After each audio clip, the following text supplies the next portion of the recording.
മുസൽമാൻ ഗവർണറേറ്റിലെത്തിയ Oman ഭരണാധികാരി സുൽത്താൻ Haitham bin താരിഖിന് ഉജ്ജ്വല വരവേൽപ്പ്. ജനപ്രതിനിധികളുമായും പൗരപ്രമുഖരുമായും വ്യവസായികളുമായും സുൽത്താൻ കൂടിക്കാഴ്ച നടത്തി. മുസണ്ടൻ ഗവർണറേറ്റിലെ സാമ്പത്തിക വികസന കാര്യങ്ങൾ നേരിട്ടറിയാനുള്ള റോയൽ മീറ്റ് ദ പീപ്പിൾ ടൂറിന്റെ ഭാഗമായാണ് ഒമാൻ ഭരണാധികാരി സുൽത്താൻ ഹൈതം ബിൻ താരിഖ് മുസണ്ടം സന്ദർശിച്ചത്.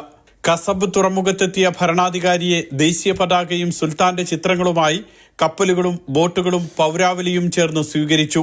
സൈഹൽ മഹസിനിലേക്കുള്ള റോഡിന്റെ ഇരുവശങ്ങളിലും തടിച്ചുകൂടിയ ജനക്കൂട്ടം ഉജ്ജ്വല സ്വീകരണമാണ് ഭരണകർത്താവിന് സമ്മാനിച്ചത്. തനിക്ക് ലഭിച്ച ഊഷ്മളമായ സ്വീകരണത്തിന് സുൽത്താൻ ജനങ്ങളോട് നന്ദി അറിയിച്ചു. സാമൂഹ്യ സാമ്പത്തിക മേഖലകളിലെ മാറ്റങ്ങൾ വിലയിരുത്തുന്നതിന്റെ ഭാഗമായി ഷെയ്ഖുമാർ, ഒമാൻ കൗൺസിൽ അംഗങ്ങൾ, മുനിസിപ്പൽ അംഗങ്ങൾ എന്നിവരുമായി അദ്ദേഹം കൂടിക്കാഴ്ച നടത്തി. ഗവർണറേറ്റിലെ പ്രശസ്തമായ നാടോടി നൃത്തങ്ങളും സുൽത്താനു വേണ്ടി അവതരിപ്പിച്ചു.